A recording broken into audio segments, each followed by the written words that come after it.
আচ্ছা, আপনারা একটা জিনিস দেখেছেন? দিনহাটায় যে বাচ্চা মেয়েটাকে রেপ করে খুন করে পাট কেটে ফেলে দিল, যখন ঘটনা ঘটলো সিপিএম কিন্তু খুব লাফিয়েছিল। পোস্ট করেছে অনেক, মানে বক্তৃতা দিয়েছে, এ না কেন সরকারকে প্রশ্ন করেছে।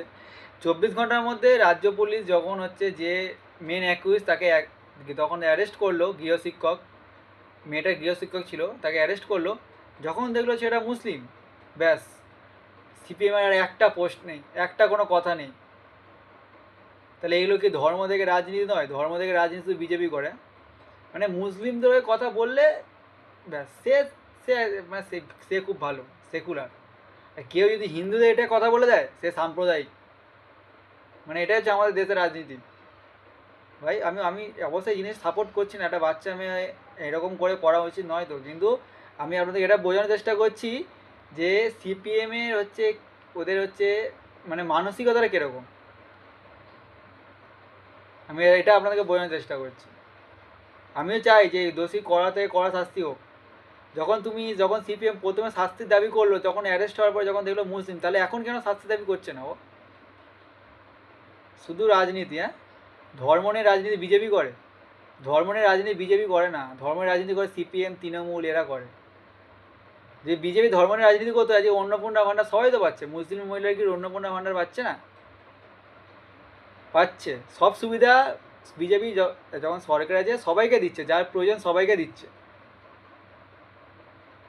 বিজেপি এখন সাম্প্রদায়িক, বিজেপি ধর্ম নিয়ে রাজনীতি করে, হ্যাঁ? আর তোমরা কি করো, সিপিএম তৃণমূলের লোকেরা? আর তৃণমূল তো যা করেছে ভাই রে ভাই, যা যুগ আমরা কাটিয়ে এসেছি ভাই, জীবনে এনে যুগ আমাদের না আসে ভাই।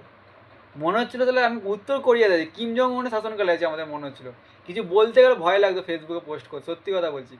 আরে সিপিএমরা এত উঠছে, তৃণমূলের সময় কিন্তু উঠতে পারেনি। যে বিজেপি যে এখন কত জায়গায় কত বক্তৃতা, কত কথা বলছে, কত জায়গায় পার্টি অফিসে ওদের যে আগে তৃণমূল দখল করেছে সেগুলো আবার পুনর্দখল করেছে। কার টাইমে করেছিস তো, কার টাইমে করেছো তোমরা? বিজেপি শাসনকালে এসেছিলো বলেই তো করতে পেরেছো, তৃণমূলের সময় করতে পারতে? একটা মেয়েকে রেপ হয়ে গেছে, খুন হয়ে গেছে তাকে, সেটা নিয়ে তোমরা প্রথমে রাজনীতি করা শুরু করে দিয়েছো। আরে ভাই, দোষী দোষী হয়, তার কোনো ধর্ম হয় না, রং হয় না, কিছু হয় না। যেই মুসলিমদের কাছে ব্যয়, তার কোনো পোস্ট নেই, কথা নেই, তার এত লাফালাফি করছিলে, আগে শাস্তি দাবি করছিলে, এখন কেন তুমি করছো না? আপনারাই বুঝুন। এদেরকে মানে এরা কি মানসিকতার লোক, এরা সিপিএমরা, এদের মানসিকতার কিরকম? আর আমি শুভেন্দু অধিকারী মহাশয়কে, আমাদের মুখ্যমন্ত্রীকে কথা বলতে চাই, স্যার আপনি কিন্তু বলেছিলেন যদি কোনো বাংলায় রেপ ঘটে বিজয় সরকার আছে, সকালে ধরবেন বিকালে খরচ করবেন। আমরা আশা করছি যেন এটা খুব তাড়াতাড়ি খরচ হয়ে যায়, তাহলে একটু মানুষের মনে ভয় ডর বলে আসবে।